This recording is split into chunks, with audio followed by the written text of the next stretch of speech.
Salut tout le monde et bienvenue à tous pour une nouvelle exploration. On va plonger aujourd'hui dans le monde de l'athlétisme professionnel, plus précisément dans une nouvelle ligue qui fait parler d'elle, la Grand Slam Track. La fameuse Grand Slam Track, oui.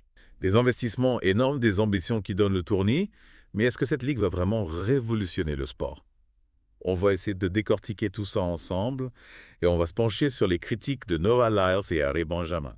Deux athlètes qui n'ont pas mâché leurs mots. Exactement. Ah oui, la Grand Slam Track, c'est le grand projet de Michael Johnson. Hein? Il veut vraiment transformer l'économie de l'athlétisme en commençant par les États-Unis. Transformer l'économie carrément. Ouais.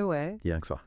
Imaginez 30 millions de dollars d'investissement, 4 meetings par an, 48 racers qui s'affrontent 48 autres athlètes qui les défient les challengers et des gains potentiels énormes. C'est énorme. L'objectif, c'est de donner aux athlètes une stabilité financière comme ils n'en ont jamais eu, et peut-être même de révolutionner leur façon de s'entraîner et de se préparer pour les grandes compétitions.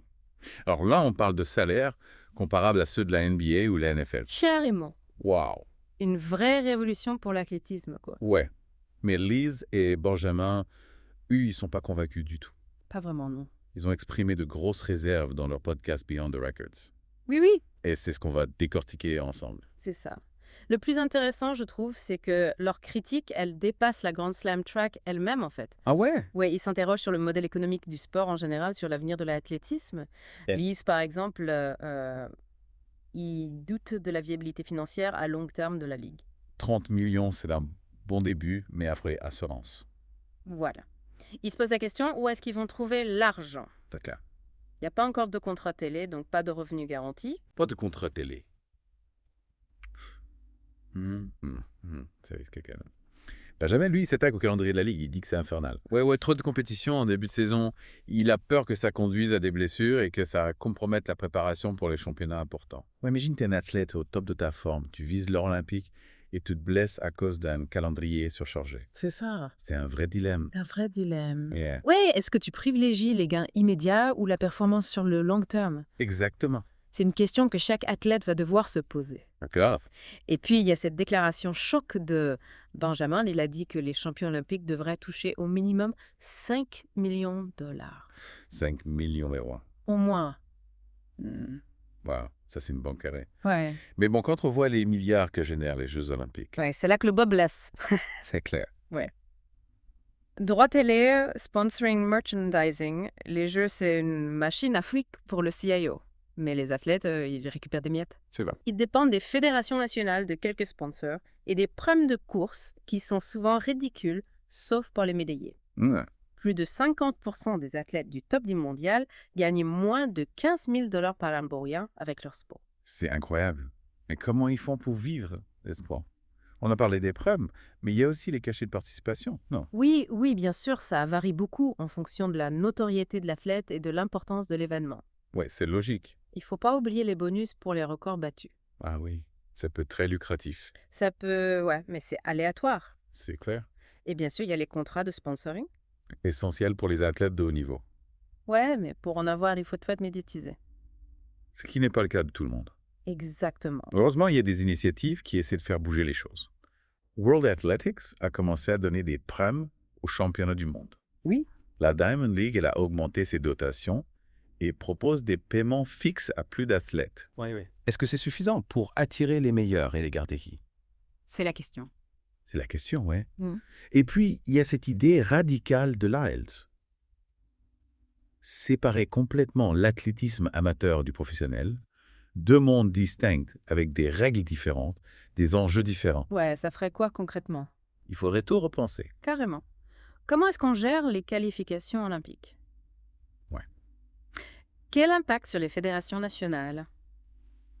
On risquerait de créer un système à deux vitesses. Avec des athlètes professionnels privilégiés et des amateurs laissés pour compte. Exactement. Et sur d'autres sports, ça donnerait quoi?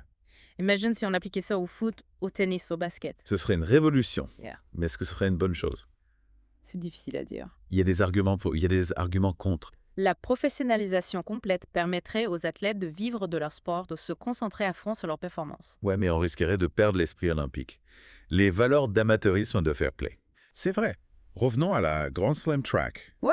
Pour réussir, elle a plusieurs défis à relever. Pas mal, ouais. Attirer une audience télé suffisante pour générer des revenus. Convaincre plus cet athlète de top niveau de participer. Ouais. Et trouver un équilibre entre les gains financiers et le bien-être des athlètes. C'est clair. C'est une équation compliquée, hein? Pas facile, ouais. On voit qu'il y a une tension entre les idéaux olympiques et les aspirations professionnelles. Ouais. La Grand Slam Track, c'est un symptôme de cette tension et son avenir, il est encore incertain. Totalement incertain. Replongeons-nous un peu dans les critiques de Lils et Benjamin. Oui. Ils pointent du doigt des failles importantes dans le modèle de la Grand Slam Track. Mmh. Lils, par exemple, il met en doute la viabilité financière à long terme. Ah, ça... Ouais. Il se demande comment la Ligue peut garantir des prix aussi élevés sans accord de diffusion télé, sans sponsor majeur. C'est vrai. La Ligue repose sur un investissement initial de 30 millions de dollars. Mais après, qu'est-ce qui va se passer une fois que cet argent aura été dépensé? C'est la grande question. Pour survivre, la GST devra attirer des audiences télé massives et on sait que c'est un défi pour l'athlétisme. Ouais. La NBA a mis des années à atteindre sa popularité actuelle. Exactement. Benjamin, lui, s'inquiète de l'impact du calendrier sur la santé des athlètes. Enchaîner les compétitions en début de saison, c'est prendre le risque de les épuiser des blessés. Et ça pourrait les empêcher de participer aux championnats majeurs comme les Jeux Olympiques. C'est un point crucial. Si la GST veut attirer les meilleurs athlètes, elle devra trouver un équilibre entre les gains financiers et le bien-être physique des participants. Ouais, un calendrier surchargé, ça pourrait être contre-productif à long terme. Tout à fait. Et puis, il y a cette fameuse déclaration de Benjamin. Les champions olympiques devraient gagner au moins 5 millions de dollars. 5 millions de dollars, c'est une somme énorme. Oui, mais quand on compare ça aux revenus des Jeux olympiques. C'est là tout le paradoxe. Les athlètes qui sont au cœur du spectacle ne touchent qu'une toute petite partie des bénéfices. C'est vrai. La majorité des athlètes doivent se contenter de primes de course de contrat, de sponsoring souvent modeste, et puis du soutien de leur fédération nationale qui est parfois limité. D'ailleurs, comment fonctionne le système actuel des rémunérations des athlètes? Alors, c'est un système assez complexe. Il y a plusieurs éléments. On a les cachets de participation qui varient en fonction de la notoriété de l'athlète et puis de l'importance de l'événement. Il y a aussi les primes de classement qui récompensent surtout les vainqueurs. Oui, Et puis, il y a les primes pour les records battus qui sont plus aléatoires. bien sûr, sans oublier les contrats de sponsoring qui peuvent rapporter beaucoup d'argent pour les athlètes qui ont beaucoup de visibilité médiatique. Mais qui ne sont pas accessibles à tous. Voilà. Donc, on voit que le système actuel, il est loin d'être parfait. Et beaucoup d'athlètes, même parmi les plus talentueux, galèrent pour vivre de leur passion. C'est exact. Et c'est justement ce que la Grand Slam Track essaye de changer. Oui, en proposant des prix élevés et des contrats aux athlètes. Voilà, l'idée, c'est de créer un modèle plus juste, plus équitable. Est-ce que c'est la bonne solution? Oui, c'est. Il lui propose une approche plus radicale. Une séparation complète entre athlétisme amateur et athlétisme professionnel. Ah, ouais. Ouais, imagine une ligue professionnelle totalement indépendante des fédérations nationales et des Jeux olympiques. Intéressant. Mais ça soulève beaucoup de questions. Oui, comment gérer les qualifications olympiques dans ce système-là? Ouais. Quel serait l'impact sur les fédérations nationales? Ne risque-t-on pas de créer une élite professionnelle privilégiée au détriment des athlètes amateurs? C'est une vraie question. Et on peut se demander si l'esprit olympique, avec ses valeurs d'amateurisme et de fair play, survivrait à une telle séparation. C'est clair. En tout cas, Lix et Benjamin, ils ont mis le doigt sur des problèmes importants et leurs critiques doivent être prises au sérieux. La Grand Slam Track, elle représente une tentative de changement, même si elle suscite des interrogations. Alors, quel est l'avenir de l'athlétisme? Difficile de le prédire avec certitude, mais on peut dire que le modèle actuel est en pleine évolution. On se dirige peut-être vers un nouveau modèle. Oui. Il y a une tension de plus en plus forte entre les idéaux olympiques et les aspirations professionnelles des athlètes. La Grand Slam Track, elle est le symptôme de cette tension, et son succès ou son échec dépendra de sa capacité à concilier ces deux aspects. On va suivre ça de près, on va voir si la Grand Slam Track tient ses promesses. En attendant, on peut dire que la discussion sur la rémunération des athlètes est plus que jamais d'actualité. Absolument. On ne peut plus ignorer le fait que beaucoup d'athlètes, même parmi les meilleurs du monde, ont du mal à vivre de leur passion. Il faut repenser le modèle économique de l'athlétisme et trouver des solutions plus justes et plus durables. Et si on s'inspirait d'autres sports? Le modèle de la NBA, par exemple, avec ses salaires énormes et ses contrats de sponsoring très lucratifs, est-ce que ça pourrait marcher pour l'athlétisme? C'est une piste à explorer. La NBA a réussi à créer un spectacle qui plaît au public et qui génère des revenus colossaux, ce qui lui permet de payer ses joueurs très généreusement. Est-ce que l'athlétisme peut faire pareil? Ça dépendra de sa capacité à se moderniser, à attirer de nouveaux sponsors, à proposer un produit télévisuel plus attrayant, à séduire un public plus large. Il y a aussi le problème de la mondialisation. L'athlétisme, c'est un sport mondial, mais sa popularité, elle varie beaucoup d'un pays à l'autre. Comment créer une ligue qui soit globale et qui plaise à tous les publics? Ce sont des défis importants, mais pas impossibles à relever. L'athlétisme a un potentiel énorme. C'est un sport universel avec des athlètes charismatiques et des performances incroyables. Il faut juste trouver la bonne formule pour le mettre en valeur. Et pour ça, il faut être créatif, innovant et surtout à l'écoute des athlètes. Ce sont eux les acteurs principaux de ce sport et leur bien-être doit être au cœur de toute réflexion sur l'avenir de l'athlétisme. On a parlé de la Grand Slam Track, de la rémunération des athlètes, de la professionnalisation du sport. Mais il y a un autre aspect qu'on n'a pas encore abordé, c'est l'impact des nouvelles technologies. Ah oui, les nouvelles technologies, c'est un élément clé pour l'avenir de l'athlétisme. Carrément.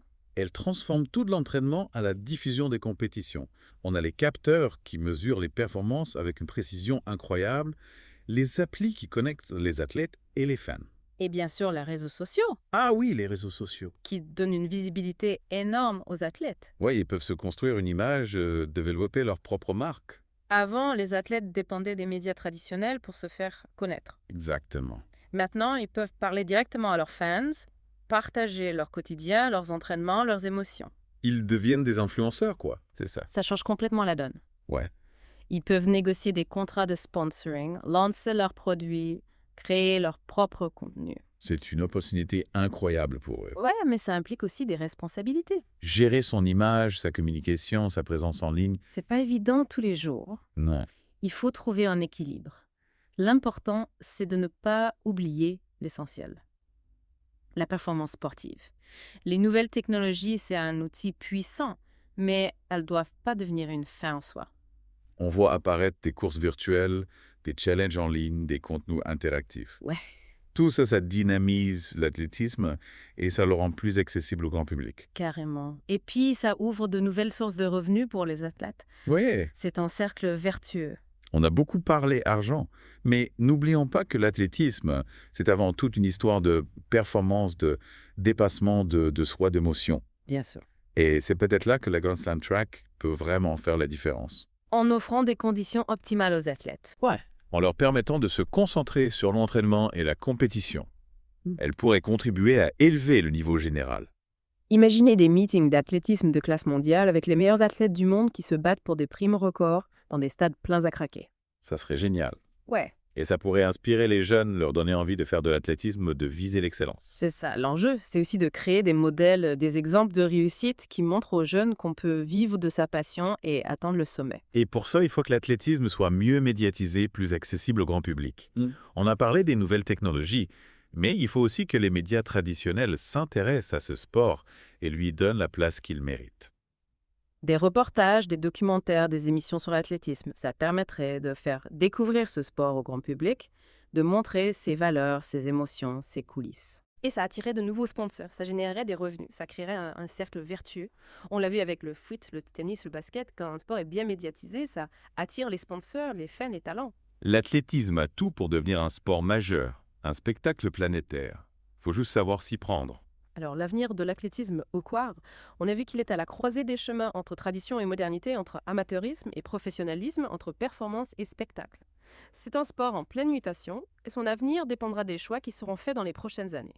La Grand Slam Track, c'est une tentative de créer un nouveau modèle plus équitable pour les athlètes, plus attractif pour le public, plus profitable pour les sponsors. Son succès dépendra de sa capacité à s'adapter, à innover, à répondre aux attentes des athlètes et des fans.